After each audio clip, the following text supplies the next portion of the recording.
Everyone, শুভ রথযাত্রা সবাইকে। আর রথ এলে আমি ভীষণ ভীষণ নস্টালজিক হয়ে পড়ি। তো আমি ভাবলাম এবছর তোমাদের সাথে শেয়ার করি যে আমার মানে হিস্ট্রিটা, বেসিক্যালি হিস্ট্রি।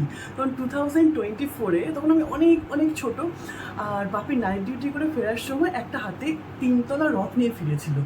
তো এখনও ভাবলে আমার সেই ফ্ল্যাশব্যাকটা মনে পড়ে, সেই সিনটাই ইভেন আমি মানে রিকল করতে পারি।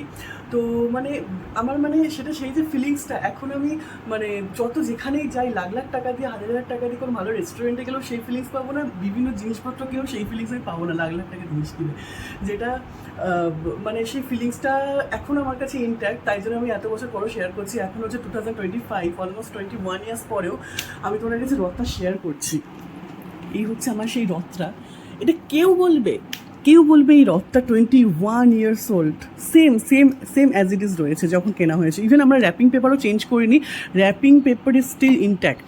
ইভেন কালারও ঠিকই রয়েছে, এই কালার ইভেন উঠে যায়, বাট তখনকার দিনের জিনিস বলে এখনও ঠিক রয়েছে। কাঠেও কোনো প্রবলেম হয়নি, চাকাও অলমোস্ট ঠিকই রয়েছে, একটু একটু এদিক ওদিক করে যাচ্ছে। আর ঘোড়ার দেখো বয়স হয়েছে, ও 21 বছর ধরে দাঁড়িয়ে থাকতে পারে।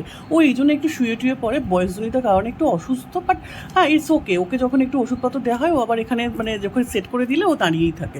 তো আমরা ওকে শুয়েই রাখছি। তো এই হচ্ছে আমার রথ। আমি মানে আমার কাছে ভীষণ ভীষণ স্পেশাল এই রথটা। আর এখানে কিছু সাজানো জিনিসপত্র আছে যেটা দিয়ে আমি সাজাবো। তো তোমাদের কাছে আমি শেয়ার করছি যে এই রথের দিনে সেই মানে মানে কি বলবো, সেই আকর্ষণটা তো এখন সেম লেভেলের থাকে না, ছোট থেকে বড় হয়ে গেছি।